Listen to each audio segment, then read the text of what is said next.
¿Qué? ¿Cómo estamos? ¿Con ganas ya de la siguiente charla? ¿Alguien de aquí utiliza Web3? A ver, levanten las manos. Yo no. Ah, ¿Tú? somos 4 personas. Ah, mira. A lo mejor son los creadores del Web3. Están aquí. Se ríe como, sí, soy yo. Pero del hype del Web3 sí, ¿no? Todo el mundo, ¿no? Que levante la mano quien no ha escuchado del Web3. Ah, todos habéis escuchado Web3. Bueno, que levante la mano quien le da palo levantar la mano. Oye, pero es un momento raro, ¿eh? Porque habéis levantado la mano, pero bueno, en fin. ¿Tú conoces de Web3? ¿Te gusta o no? Poquito. ¿Poquito te Conozco gusta? poquito. Ah, que conoces poquito. Conozco poquito. ¿Tú? Oye, yo no tengo ni idea. O sea, yo es suficiente que he llegado a Madrid en tren. O sea, yo soy de la vieja escuela. Yo del Web 2 ya ahí me quedé. Pero, ¿sabes qué dicen? Que lo van a llevar, que sea a los periódicos, que sea a las películas y que sea a la música. Que sea la música, imagínate. Increíble. Que me parece como, bueno, ya lo dije antes, pero para las nuevas personas, muy interesante que se está metiendo dentro de la industria de la música y como para ayudar y echarle ahí un impulso a los artistas incluso. A repartir los ingresos, ¿no? Justamente. Que luego se lo quedan los mismos de siempre. Así que vamos a darle la bienvenida a Sara Gonzalo Macías, que nos va a hablar de Web3 en la música.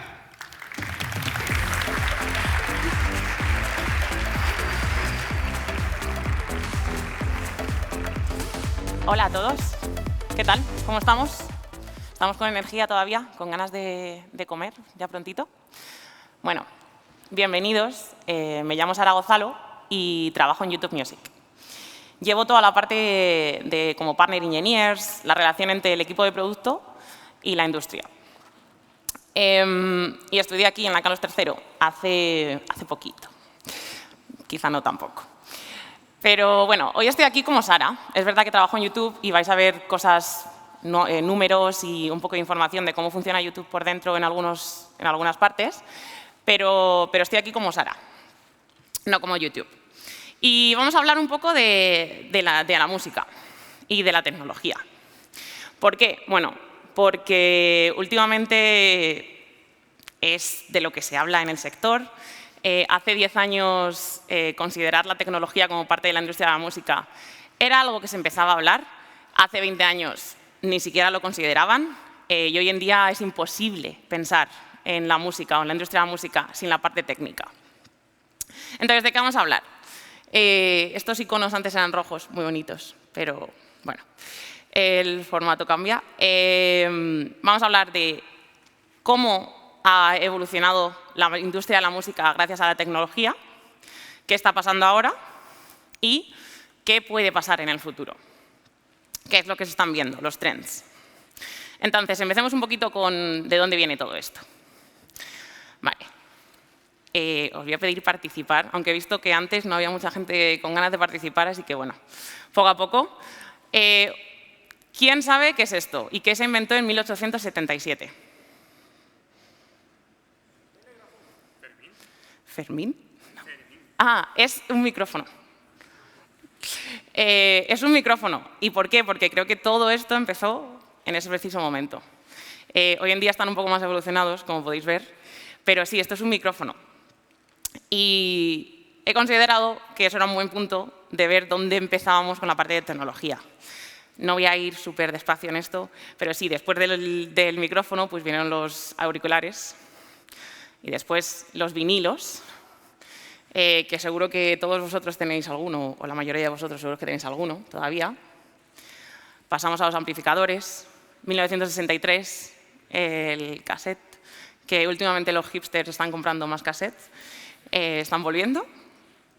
El Walkman.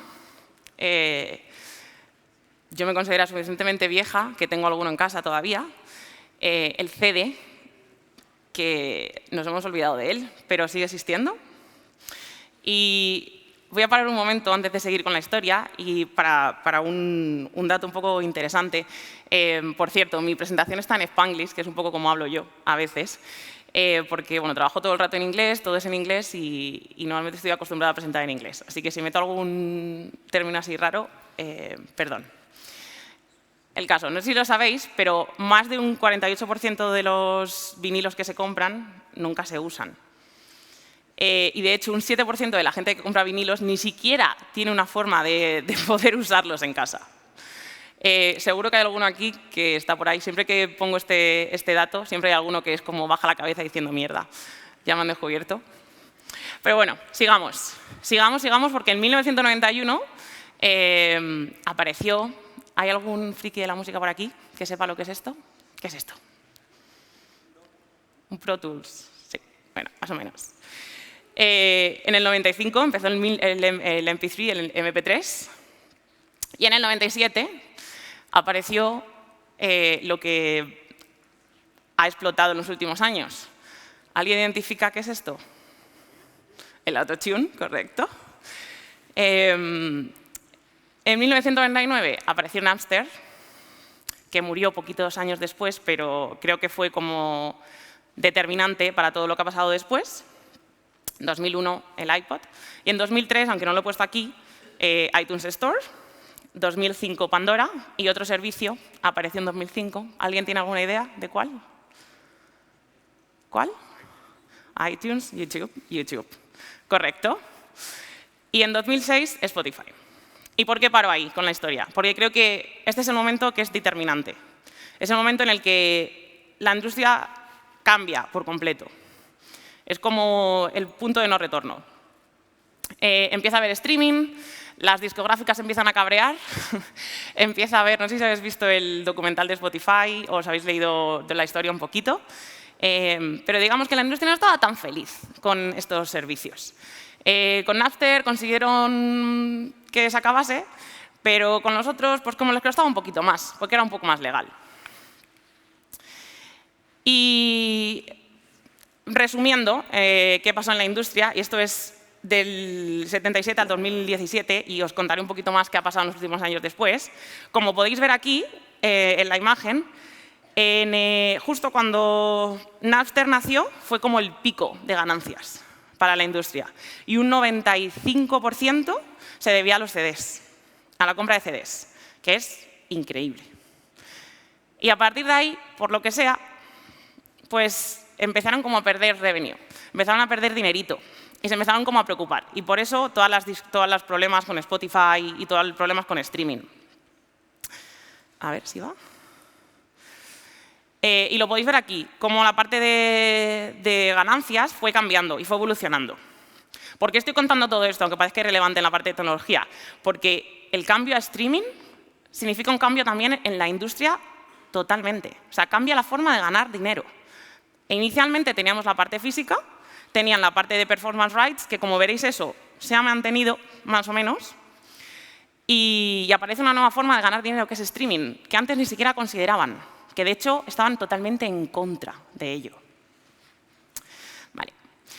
Y pasamos a ahora. ¿Qué está pasando ahora?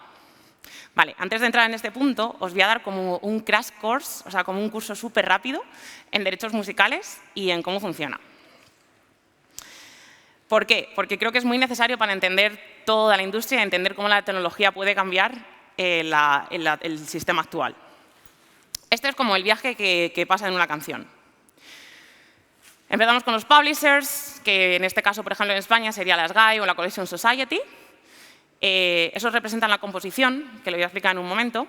Después tenemos a las discográficas, que representan los derechos de los artistas en relación al máster o cuando se graba la canción. Luego hay, a veces, distribuidores que lo que hacen es mandar las canciones a diferentes servicios de música, como puede ser Spotify, YouTube Music, Amazon Music. Y, finalmente, todos nosotros, que consumimos música a diario. Como podéis ver, no solo pasan lo que viene siendo el archivo en sí o los derechos, sino que también los royalties, o sea, cómo pagamos de vuelta. Vale, y como decía, aquí tenemos como los dos conceptos que son muy importantes para poder entender el resto de la presentación, y es que el máster o el sound recording es lo que un artista grabaría en un estudio. Y luego tenemos la parte de la composición, que representa lo que son las letras y la melodía. Y esto está representado por las Collection Societies. Cuando un artista graba una nueva canción, normalmente se la mandan a la discográfica y la discográfica se encarga. Hay veces que lo registran en publishers o en Collection Societies y hay veces que no. Y eso es un problema, porque a la hora de pagar, desde un punto de vista del Collection Society, pues no tienen información, no tienen metadatos. Pero bueno, no solo eso. Cuando pensamos en covers, por ejemplo, estamos hablando de derechos de composición, no de derechos de sound recording. Y si tú haces una cover, normalmente el que ha grabado la cover en el estudio se puede llevar los derechos del máster, pero ¿qué pasa con los derechos de composición? Si no nos ha registrado nadie, pues se pueden perder. Y hablando de composiciones, ¿alguien sabe, y de covers, ¿alguien sabe cuál es la canción que más veces se han hecho covers, de la cual se han hecho más covers? ¿Algún guess? ¿Alguien que quiera adivinar? ¿Yesterday? ¿Imagine? Sí, muy bien. Exacto, es de Yesterday, de The Beatles. Es la canción de la cual se han hecho más covers. De hecho, si buscáis en YouTube, o sea, yo me he puesto a buscar y había como, no sé si 30 páginas de Yesterday o más y de covers. Está bastante guay. Vale, entonces, tenemos los derechos de máster, tenemos lo que son las sound recordings, tenemos las composiciones. ¿Y dónde entra la tecnología en todo esto?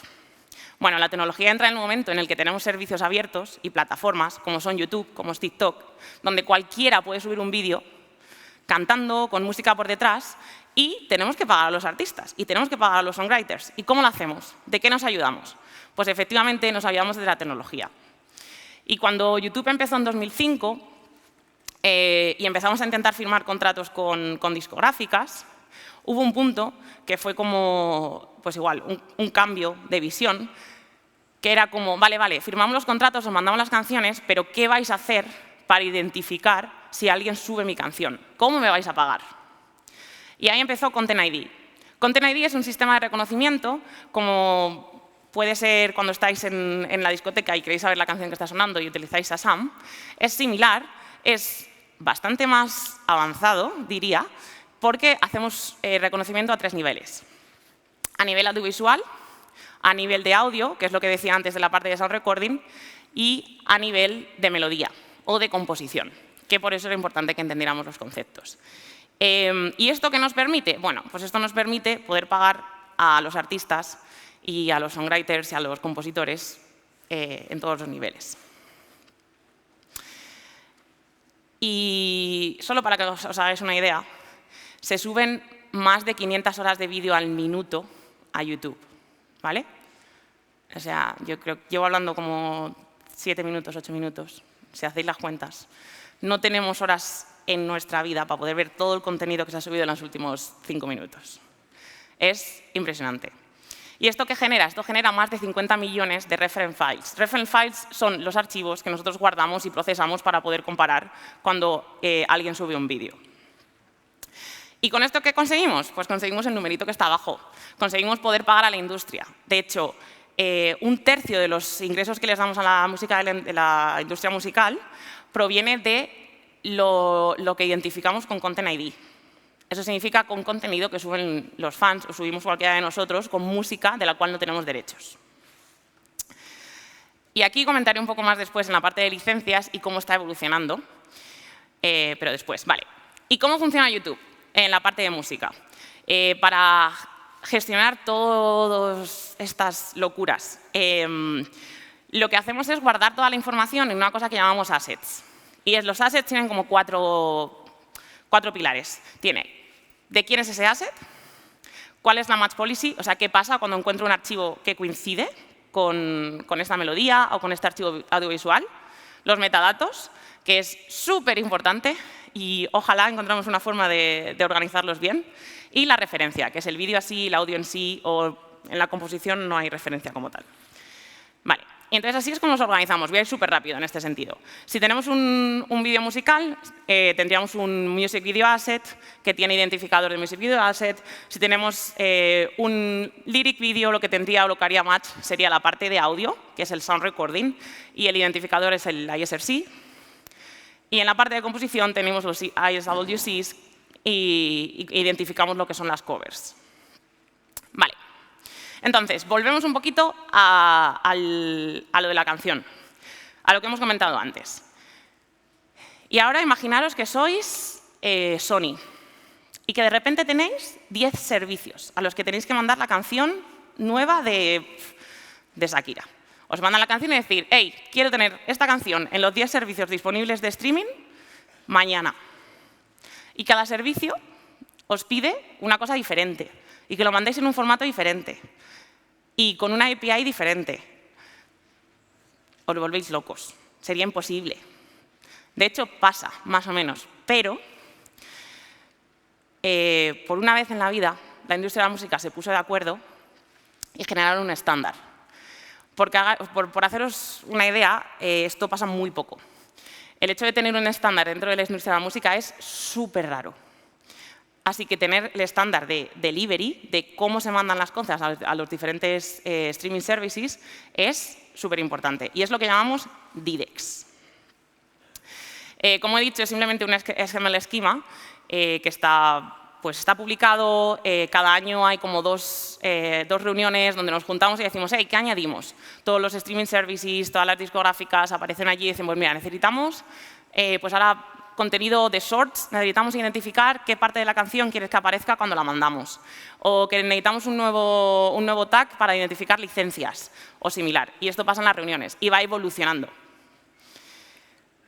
Este es el único parte de código que voy a poner en toda la presentación. Pero para que os hagáis una idea, es así más o menos como parece. Podéis ver, por eso, toda la parte de metadatos, pues incluyen, si es un álbum, pues el UPC, que es el identificador, luego los tracks, los ISSs, todos los metadatos en diferentes idiomas y la parte de derechos. Vale. Una vez que nos hemos hecho una idea de cómo funciona YouTube, de cómo funciona la parte de streaming, de cómo funciona todo esto, ¿qué ha pasado? ¿Ha mejorado algo desde lo que lo dejamos en 2017? Pues sí, ha mejorado o ha cambiado. Lo podéis ver como queráis. Como podéis ver ahora, la parte de streaming es mayoritaria. Es gigante. Ha crecido muchísimo. Y por esto las discográficas ya no se quejan tanto. Ya no nos odian tanto. Al principio era imposible hablar con ellas, era llegar a cualquier reunión y era peleas. Y ahora no, ahora como que nos quieren un poquito. Ahora odian a otros, pero ahora como la parte de revenue les va bien y ven que esto es un negocio, pues lo usan. ¿Qué está pasando en los últimos años? Que lo vamos a ver ahora en el futuro. Que esto puede volver a cambiar. Y están, pues eso, un poco así alerta a ver qué va a pasar. Pero bueno, para que os hagáis una idea, ahora mismo streaming representa un 65%. Sigue habiendo performance rights, sigue habiendo la parte física, seguimos comprando vinilos y no poniéndolos en ningún sitio, dejándolos de adorno, pero la mayoría viene de streaming. Y bueno, esto es un número grande que siempre ponemos en las presentaciones y queda súper bonito. Y es la parte de suscriptores. ¿Por qué? ¿Por qué están subiendo los números de revenue? Principalmente porque nos estamos suscribiendo a servicios. Es verdad que la mayoría de nosotros tiene suscripción a Spotify. El número de Spotify de suscriptores es bastante más grande, pero este es el número de suscriptores de YouTube Music, que tenemos ahora mismo.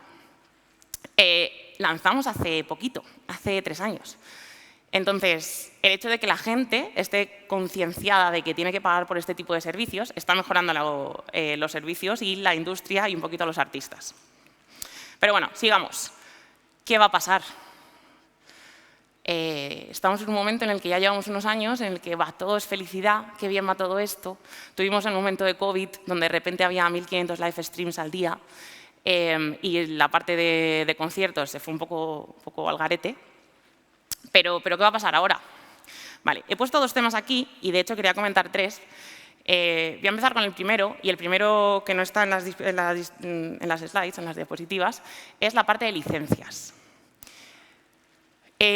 Hasta ahora, lo que nosotros consideramos como licencia era pues, que como televisión o vas a grabar un vídeo o una película, tenías que conseguir la licencia si querías utilizar algún tipo de música. Pero ahora mismo hay mucha gente subiendo vídeos a YouTube, mucha gente subiendo vídeos a TikTok y generamos contenido. Nos hemos convertido en creadores. No hace falta ser una televisión, no hace falta ser súper profesional para poder grabar un vídeo y añadirle música.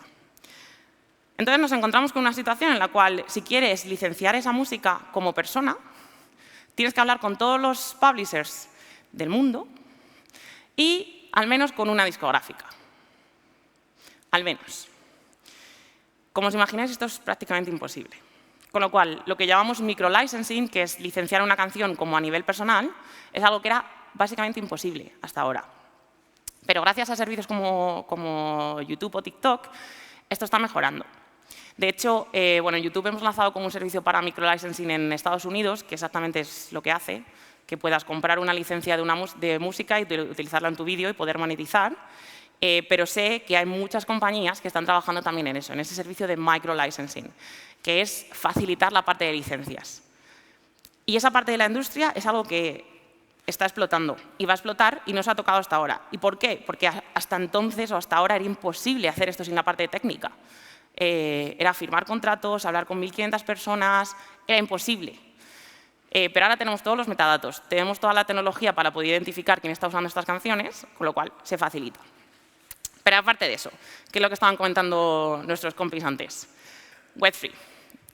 El elefante que tenemos aquí, que todo el mundo habla, que nadie usa, pero sigue estando. ¿Qué va a pasar? Y esto estoy hablando a nivel como Sara, ¿vale? No estoy hablando a nivel YouTube ahora mismo. Hay muchas noticias. Es verdad que tenemos compañías como Audius que salieron hace pues, varios años y sacaron algún paper que estaba súper interesante. Tenemos gente dentro de las discográficas que están como hablando de toda la parte de Web3, de qué va a pasar. Somos capaces de crear una base de datos utilizando los smart contracts y así todo, la parte de licencias, toda la parte de ownership, todo se facilita y todo es maravilloso. Ojalá. Como he dicho antes, poner de acuerdo a toda la industria es algo que es prácticamente imposible. Con lo cual, los smart contracts sí que podrían facilitar la parte de pagos, la parte de que no se pierdan licencias, la parte de que sea más fácil pues eso, que lleguen todo el dinero a los songwriters y a los artistas. Pero es verdad que a día de hoy es difícil que una entidad como tal sea capaz de hacer esto globalmente. No digo que no vaya a pasar, digo que a día de hoy es complicado. Sin embargo, creo que es algo que creo que es muy interesante, es ver la parte de derechos musicales como si fuera stock, como si estuviéramos invirtiendo en acciones. Y ya han empezado. Este es un servicio, no sé si conocéis a Scott Cohen, pero acaba de lanzar una plataforma, o está en ello, donde lo que quiere facilitar es exactamente esto, que tú, como persona, igual que inviertes en una acción de Google o una acción de Amazon, puedas invertir en artistas, en canciones, en álbums. Que tú digas, mira, este artista me gusta un montón, voy a invertir en él, voy a coger parte de sus derechos de sus canciones y si luego coge y llega número 1, pues, ¿qué pasará con las acciones? Que subirán. Ver y revolucionar la industria de esta forma creo que es algo muy interesante. Y creo que aquí es donde Web3 puede ayudar. No sé si soluciona el problema del todo, pero creo que sí que lo podría facilitar. Y luego, la parte de NFTs.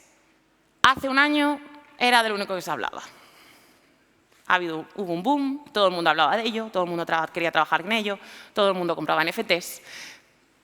A ver, sí, en la parte de marketing, quiero decir, no en la parte de derechos.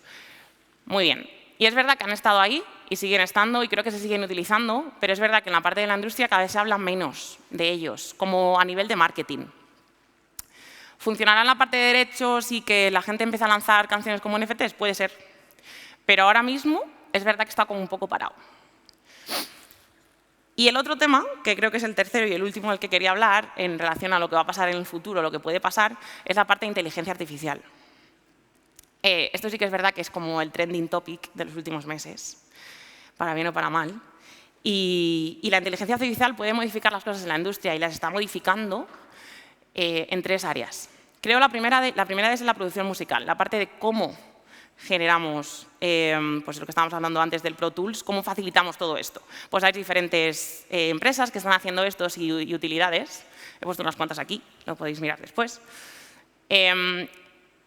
La otra parte de donde inteligencia artificial es interesante, pero que ya no es tan nueva y que hemos estado utilizando durante los últimos años, es la parte de recomendación y la parte de análisis de música. Aquí creo que algunas veces, reconoceréis alguno de ellos. Una de las últimos lanzamientos es Sonoteller de AI y la última de Spotify, DJ, que lo que te hace es recomendar como, pues, no es una playlist, pero como una sesión basado en tus gustos también y te deja como ser el DJ de algún tipo de forma. Y por último, la generación de música a través de inteligencia artificial. Esto es lo más interesante y donde más atención estamos poniendo por un tema, por el tema de derechos. ¿Quién tiene los derechos de esto? ¿Cómo hacemos que esto sea compatible con todo lo que os he contado atrás? Y al mismo tiempo, ¿cómo gestionamos que no se generen canciones que sean demasiado similares cuando estamos haciendo esto? O cómo entrenamos los modelos. A nivel de derechos, el entrenar los modelos con canciones que tienen un tipo de derechos que puede no estar preparado para ello, es algo que se está valorando y que se está pensando, porque es verdad que puedes entrar a un modelo con todos los top 10 de música, pero a lo mejor los derechos que tenemos ahora mismo no son para ello. Y hablando de este tipo de herramientas, una de las que hemos lanzado en Google en las últimas semanas es MusicLM. Quería poner una demostración de esto, a ver si puedo, para que lo veáis. Es bastante interesante, o sea, a mí me parece muy guay. ¿Sí? Vale, perfecto. Vamos a ello. Vale, ¿qué consiste? Consiste en que tú puedes escribirle una frase y te va a generar un audio que se supone representa esa frase. Vamos a empezar con la primera. Lo primero que dice es que sea un soundtrack, que es una arcade game, fast-paced, upbeat, catchy electric guitar, y que sea repetitivo, catchy, que sea fácil de recordar. Vale, vamos a ello. A ver qué pensáis.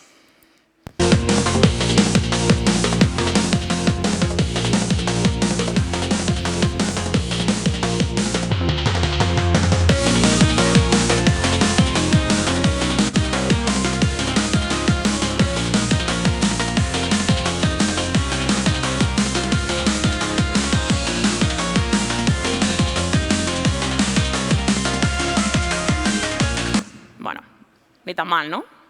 Bastante bien. Y ahora la segunda, que lo que estamos pidiendo es una fusión entre reggaetón y música electrónica, que sea bailable. Vamos a ver qué pasa.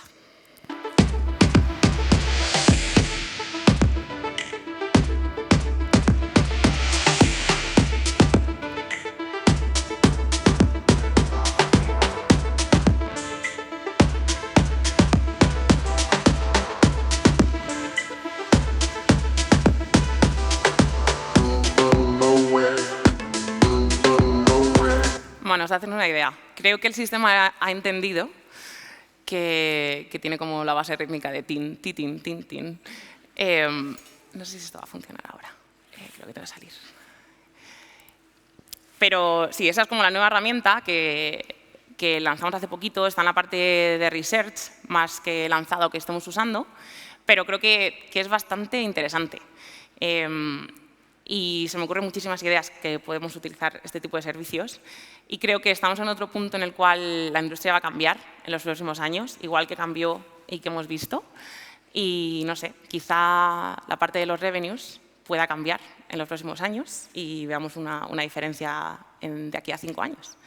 Y con esto termino. Muchísimas gracias y nada.